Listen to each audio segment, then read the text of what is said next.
Pero Escuché al doctor Emmanuel Esqueda Guerrero usted decirle a los televidentes de la hora 22 hace unos momentos que usted en campaña decía que se conformaba con que el gobierno que llegase a partir de agosto pasado eliminara o enfrentara la corrupción, en señal de la aberración que usted siente hacia ese mal, hacia ese mal humano.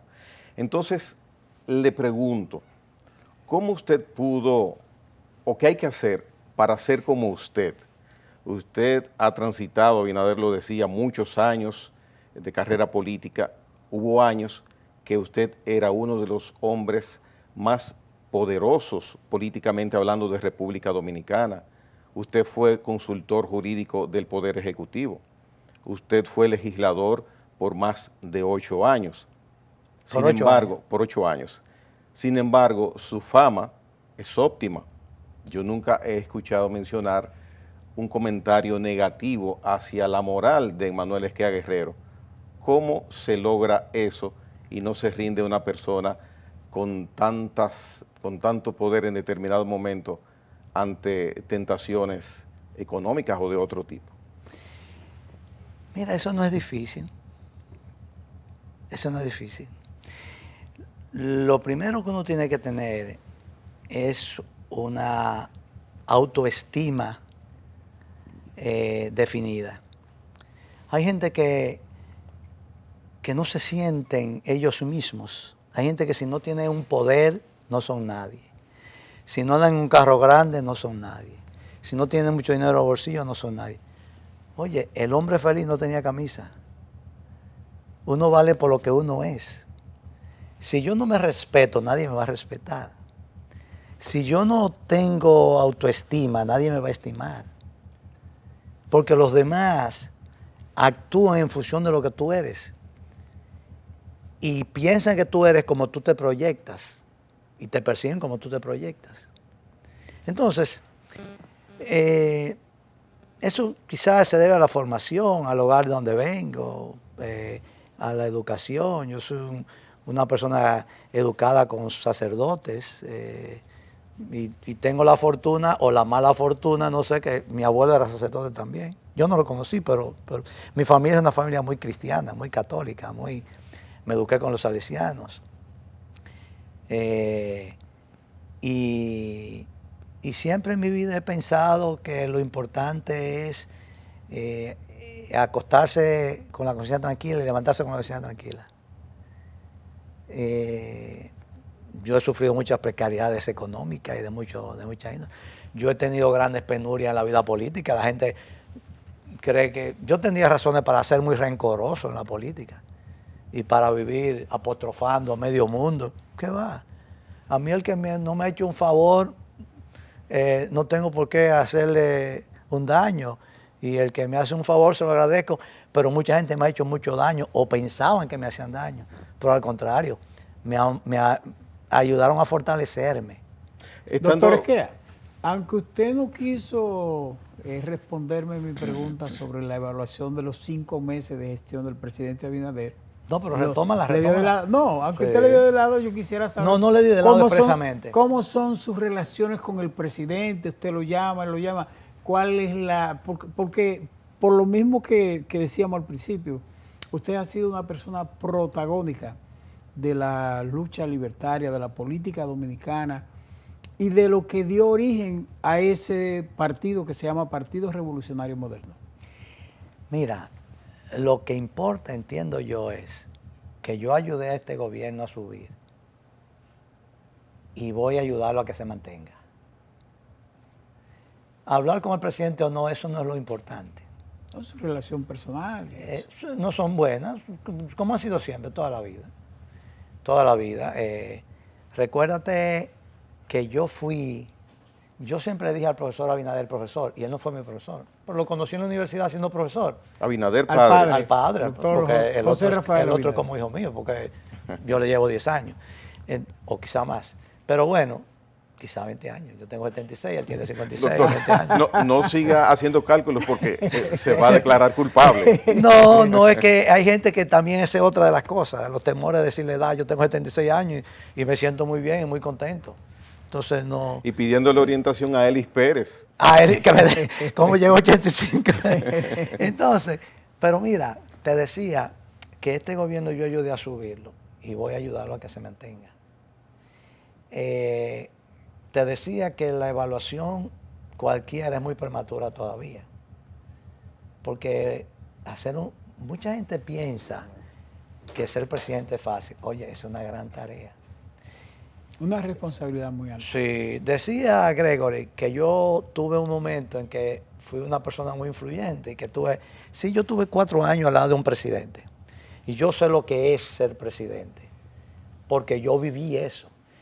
A mí no me toca decirlo, pero lo voy a decir sin ambajes. Yo fui la persona de mayor confianza de Jorge Blanco.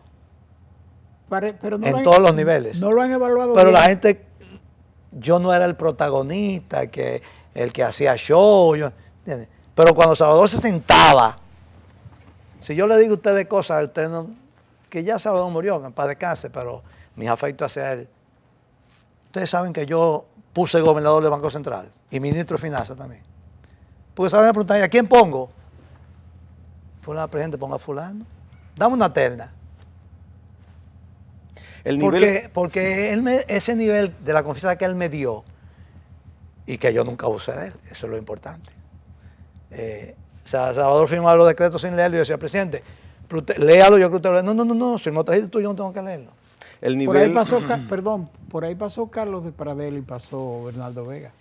Carlos de Pradel fue gobernador del Banco Central de Don Antonio. Ok. Y Bernardo Vega fue gobernador del Banco Central de Salvador. Ok. Y Carlos de Pradel, Salvador lo hizo embajador en Washington.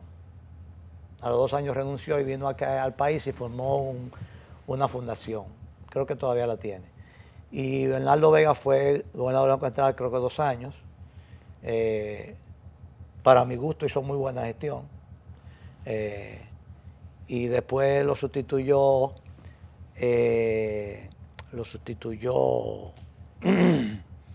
Santos Tavera y después lo sustituyó Hugo Giuliani.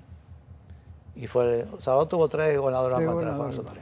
Siendo usted consultor jurídico del Poder Ejecutivo, que sus decisiones o recomendaciones podían determinar la suerte o de una empresa grande o de un emporio económico influyente o de una persona que sabía que su vida económica dependía de una decisión de la consultoría jurídica, ¿tuvo usted algún momento, alguna circunstancia en que le hicieron algún tipo de ofrecimiento indecoroso?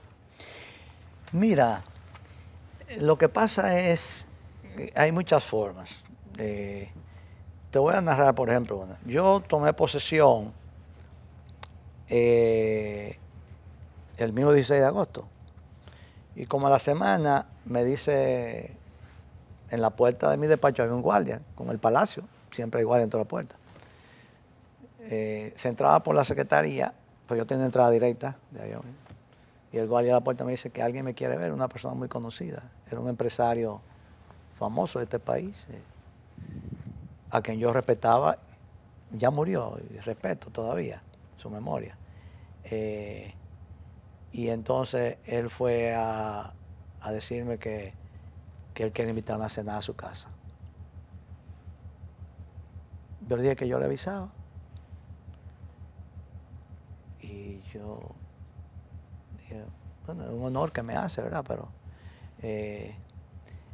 me puse a indagar por qué esa invitación. Y entonces me di cuenta que de alguna manera ese empresario, un hombre muy serio, y no es nada pecaminoso, tenía algunos vínculos comerciales con el gobierno.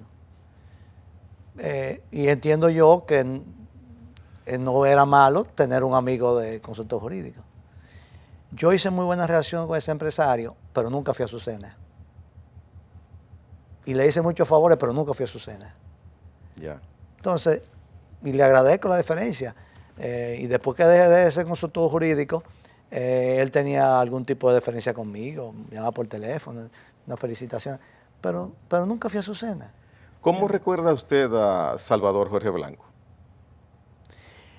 Mira, Salvador Jorge Blanco era un hombre, primero, de muy buenas intenciones. Segundo, un hombre muy disciplinado. Tercero, un hombre jurídicamente muy capaz. Él no podía saber de química, pero en derecho era un gran letrado. Y era un hombre que tenía una debilidad, que confiaba en los amigos. Ya. Y algunos amigos lo traicionaron. Entonces, si ese es un defecto, a veces muchos tenemos ese defecto, yo creo en los amigos también. Lo único que yo aprendí también a cuidarme de algunos amigos. Sí. Pero Salvador no ha sido evaluado todavía, porque Balaguer se ocupó de hacer que su gobierno, su imagen y todo lo que representaba quien lo podía suceder fuera destruido. Y lamentablemente algunos amigos de Salvador se prestaron a eso.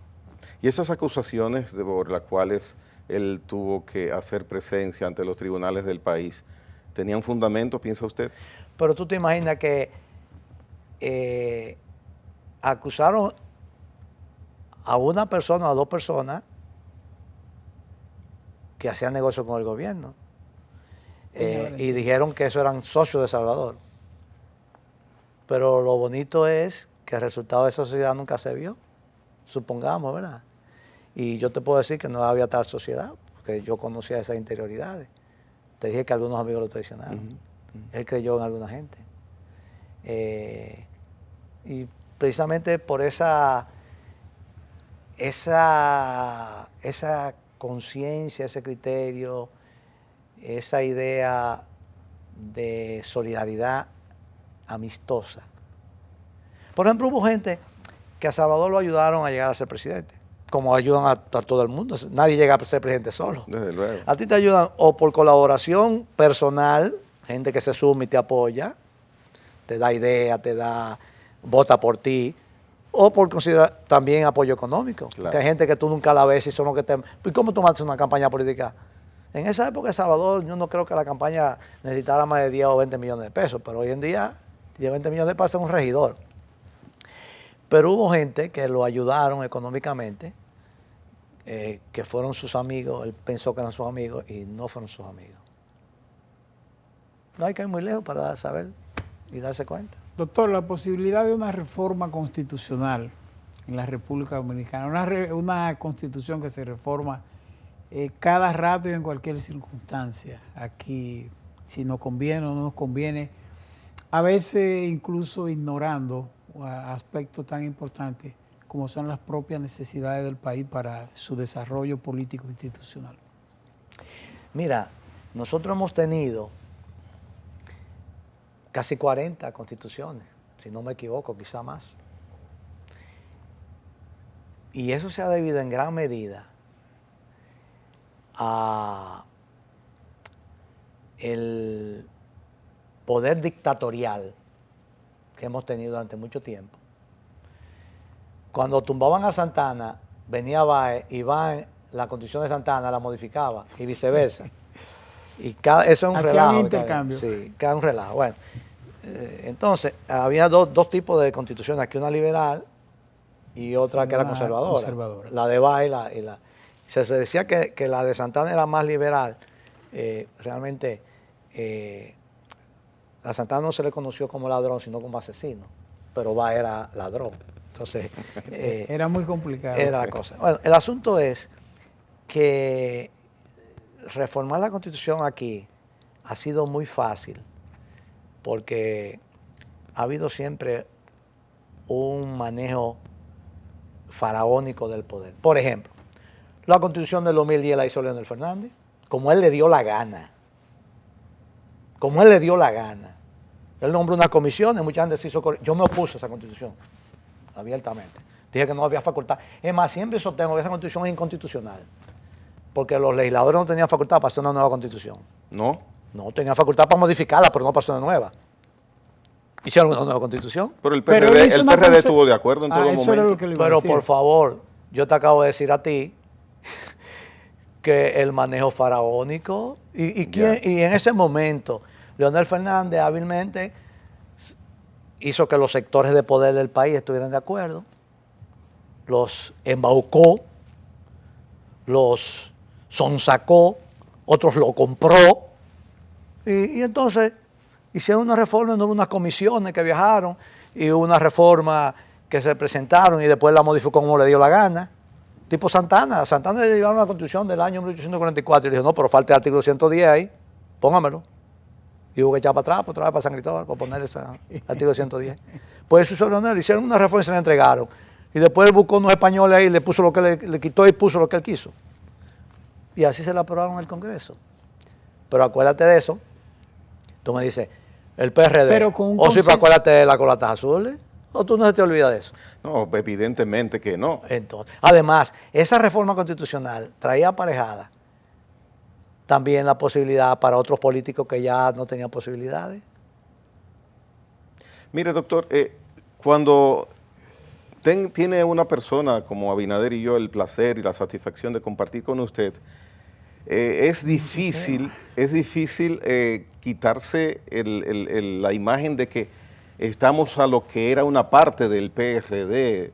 Usted fue una figura icónica del Partido Revolucionario Dominicano en mucho tiempo. Entonces, el PRD fue la esperanza de los necesitados, de los desposeídos, muchos años, muchas muertes, muchas vicisitudes. Y empieza el PRD con don Antonio Guzmán, continúa Salvador Jorge Blanco, retorna luego con Hipólito Mejía. Sin embargo, hago la figura de que el PRD, esa ancla que el barco tiró hacia el fondo del mar, no se abrazó, no se agarró, no se encalló en el suelo marino para permanecer fuerte, sólido. ¿Qué sucedió que el PRD no pudo sostenerse en el tiempo, en el sentir de lo que la República Dominicana en una gran mayoría pedía y sentía? Bueno, lo que pasa es que el PRD cayó en manos de gente que no tenía el sentir PRDista.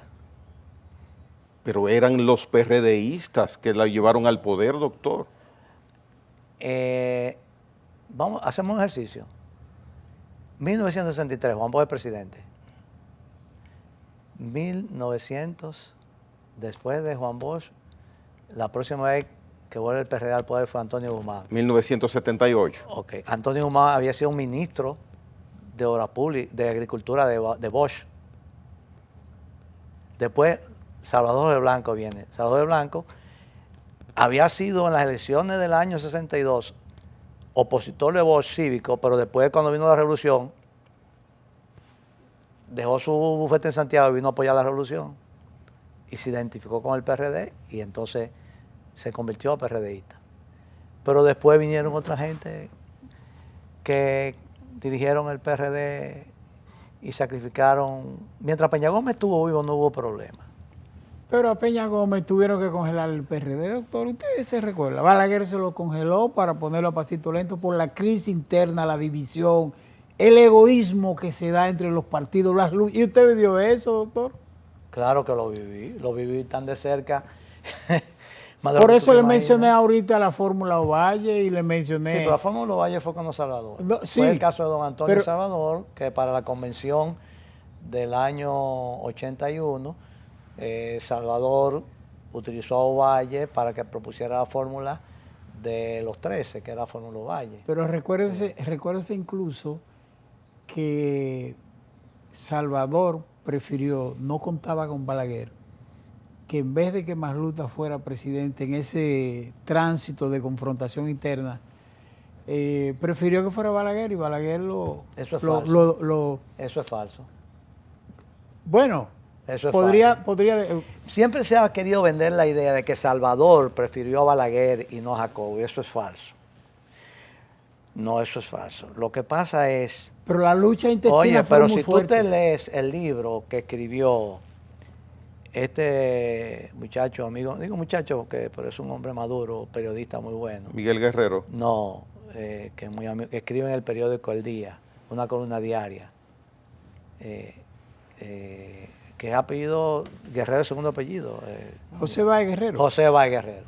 José Báez escribió un libro. Muy bueno. Donde él dice que Jacobo Malgruta, dice él, no yo, él dice en ese libro que Jacobo Malgruta fue donde Balaguer y negoció con Balaguer el poder en el año 86. Y que le dijo Balaguer, Jacobo, dice José Báez Guerrero, presidente, lo que yo quiero es que usted me pague el sueldo de presidente de 4 años. Y Balaguer se lo pagó, y que después que se venció, Balaguer se religió en el año 90, que le robó las elecciones a Juan Bosch. Jacobo le mandó a decir, dice Báez Guerrero, Jacobo le mandó a decir, diga a Balaguer, como él se religió, que me siga pagando el sueldo, y Balaguer se lo siguió pagando. Pero lo que quiero es retrotraer entonces ¿quién fue que reprimió a Balaguer? ¿Salvador o Jacobo? Pero lo que quiero retrotraer en eso que usted dice, doctor, es la lucha interna. La lucha interna no. sacó al PRD del gobierno y de sus Y orientaciones. con lo que usted me dice hace un rato, doctor, ¿el PRD entonces no gobernó? Sí, el PRD gobernó en el gobierno de don Antonio, era un gobierno del PRD, aunque hubo críticas, el mismo Peña Gómez se quejó de que hubo personas que no eran del PRD, que estaban gobernando. Yo recuerdo que una crítica se le hizo a don Antonio por la designación, por ejemplo, del gobernador del Banco Central. Y don Antonio dijo, bueno, pero buscan un PRDista que sepa dirigir el Banco Central, porque el PRD tuvo 7 meses en el poder nada más, y desde el año 63 el golpe de Estado hasta el 78 no había estado en el poder, entonces no había gente capacitada con formación gubernamental, ¿me explico? Y actualmente, ¿ya el PRD murió políticamente, piensa usted? Mira, el PRD es una sombra.